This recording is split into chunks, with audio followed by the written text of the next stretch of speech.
आज का हमारा टॉपिक है गिव्स free energy and cell potential.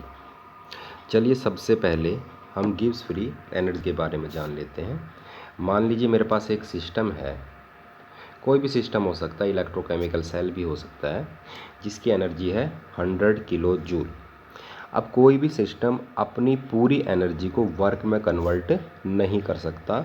इसका कुछ पार्ट होता है जो वर्क में कन्वर्ट हो सकता है या फिर जिससे सिस्टम अपना वर्क कर सकता है, उसे बोलते हैं हम गिब्स एनर्जी। ठीक है, मान लीजिए ये कितनी है आपकी 80 किलो जूल, जिसको ये वर्क डन में कन्वर्ट कर सकता है। अब जो भी वर्क डन होगा वो कितने से होगा, 80 किलो जूल से। ठीक है, या फिर अगर कम वर्क डन होता है तो जो एनर्जी डिक्रीज होएगी वो किस में से डिक्रीज होएगी, गिब्स एनर्जी में से। किस से, 80 किलो जूल से। तो मान लीजिए 20 किलो जूल ये एनर्जी यूज़ हो गई वर्क डन करने में, तो अब कितनी एनर्जी रहेगी हमारी, 60 किलो जूल। तो किस में डिक्रीज हुआ, गिब्स फ्री एनर्जी में डिक्रीज हुआ। किसके बराबर, वर्क डन के बराबर। तो यदि सारी की सारी गिब्स की एनर्जी वो यूज़ हो जाए वर्क डन में, तो जो वर्क डन होगा वो कैसा होगा आपका, मैक्सिमम। ओके, तो ये था आपका गिव्स फ्री एनर्जी के बारे में। वो एनर्जी जिसमें अगर डिक्रीज हो तो वो किसके बराबर होता है, वर्क डन के बराबर। चलिए अब रिलेशन करते हैं गिब्स फ्री एनर्जी और सेल पोटेंशियल में। आप सभी को पता है जो इलेक्ट्रोकेमिकल शेल होती है उसमें केमिकल एनर्जी इलेक्ट्रिकल एनर्जी में कन्वर्ट होती है। तो इलेक्ट्रिकल एनर्जी में जब कन्वर्ट होती है, जो वर्क डन होगा इलेक्ट्रिकल एनर्जी में, इलेक्ट्रिकल वर्क डन, वो किसके बराबर होगा, अभी हमने करा डिक्रीज इन फ्री एनर्जी। क्योंकि यही हमारा यूजफुल वर्क है, हमें क्या करना है, केमिकल एनर्जी को इलेक्ट्रिकल एनर्जी में कन्वर्ट करना है। अब इलेक्ट्रिकल वर्क डन ये किसके बराबर होगा, ये होगा इलेक्ट्रिकल एनर्जी प्रोड्यूस्ड। कितनी इलेक्ट्रिकल एनर्जी प्रोड्यूस्ड हुई है ड्यूरिंग इलेक्ट्रोकेमिकल सेल रिएक्शन, ये किसके बराबर होगा, total electricity following into EMF of cell.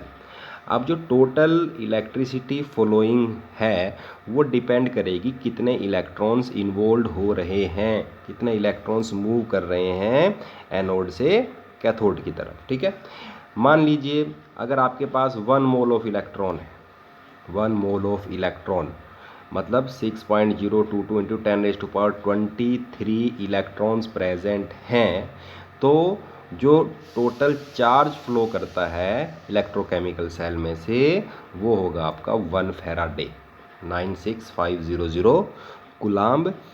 ये हमने करा था जब हमने फैराडे लॉज करे थे। यदि आपके n मोल इन्वॉल्व हो रहे हैं इलेक्ट्रोकेमिकल रिएक्शन में, ठीक है, तो वहाँ पर कितनी इलेक्ट्रिसिटी फ्लो करेगी, n फैराडे। ओके, 1 मोल के लिए तो 1 फैराडे। अगर n मोल्स हैं आपके इलेक्ट्रॉन के, वो मूव कर रहे हैं इलेक्ट्रोकेमिकल सेल में, तो n Faraday of electricity flow कर रही है थ्रू इलेक्ट्रोकेमिकल शेल। ओके, इसको आप यहाँ ऊपर रख दें इस इक्वेशन में। तो इलेक्ट्रिकल वर्क डन किसके सॉरी हाँ, तो इलेक्ट्रिकल वर्क डन यहाँ रख दें आप इसको। इलेक्ट्रिकल वर्क डन किसके बराबर हो जाएगा, टोटल इलेक्ट्रिसिटी फ्लोइंग तो कितना हो जाएगा आपका NF, ठीक है, और EMF कितना है आपका E। तो energy work done it is equal to किसके है, डिक्रीज इन फ्री एनर्जी। तो हम यहाँ से ये लिख सकते हैं delta G minus delta G is equal to NFE। Minus sign बता रहा है कि फ्री एनर्जी में क्या हो रहा है, डिक्रीज हो रहा है। यदि आप स्टैंडर्ड कंडीशन लेना चाहें तो ये स्टैंडर्ड कंडीशन में वैल्यू है। इसके बाद क्या रिलेशन है इक्विलिब्रियम कांस्टेंट और गिब्स फ्री एनर्जी में। तो हमने अभी रिलेशन लिखा था, वो क्या लिखा था, minus delta G is equal to, अगर मैं स्टैंडर्ड कंडीशन में लूँ NF_E0 शेल। ठीक है, ये रिलेशन है। ये हमने रिलेशन पहले निकाला था जब हमने रिलेशन करा था आपका EMF of cell and equilibrium constant में। ठीक है, ये पहले करा था, इससे हमने पहले वाले लेक्चर में। अब यहाँ से वैल्यू पुट कर दें आप E0 की। E0 की वैल्यू अगर मैं यहाँ से रखूँ, ये आ जाएगी -Δ_G0 अपॉन NF। देखिए यहाँ मैंने वैल्यू पुट कर दी, NF से कट गया NF, तो यहाँ से आ जाएगा Δ_G0 equal to -2.303 RT LOG। यहाँ नेचुरल लॉग था, यहाँ बेस 10 है, तो किससे मल्टीप्लाई कर दिया 2.303 से log ऑफ Kc। तो ये रिलेशन आ गया आपका गिब्स फ्री एनर्जी में और इक्विलिब्रियम कांस्टेंट में। तो ये रिलेशन भी आपने याद रखना है न्यूमेरिकल्स के लिए। एक न्यूमेरिकल कर लेते हैं, चलिए। हमें गिब्स फ्री एनर्जी कैलकुलेट करनी है और Kc इक्विलिब्रियम कांस्टेंट कैलकुलेट करना है। ये हमें रिएक्शन दे रखी है, Zn प्लस Cu2 पॉजिटिव किस में कन्वर्ट हो रहा है, Cu प्लस Zn2 पॉजिटिव में। इनके स्टैंडर्ड रिडक्शन पोटेंशियल दे रखे हैं। ठीक है, क्योंकि आयन किस में कन्वर्ट हो रहा है, मेटल में, तो ये रिडक्शन पोटेंशियल दे रखे हैं इनके। तो ΔG फॉर्मूला सीधा लग जाएगा NF_E0। N कितने इलेक्ट्रॉन इन्वॉल्व हो रहे हैं, तो ये आप तो बताने की जरूरत है नहीं कितने इलेक्ट्रॉन इन्वॉल्व हो रहे हैं। यहाँ पर 2 इलेक्ट्रॉन इन्वॉल्व हो रहे हैं। F आपका फैराडे है, 96500 कूलाम्ब पर मोल।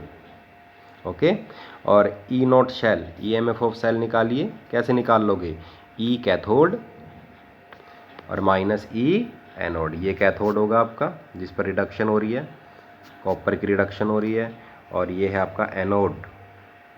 ये हम रिएक्शन देख के बता सकते हैं।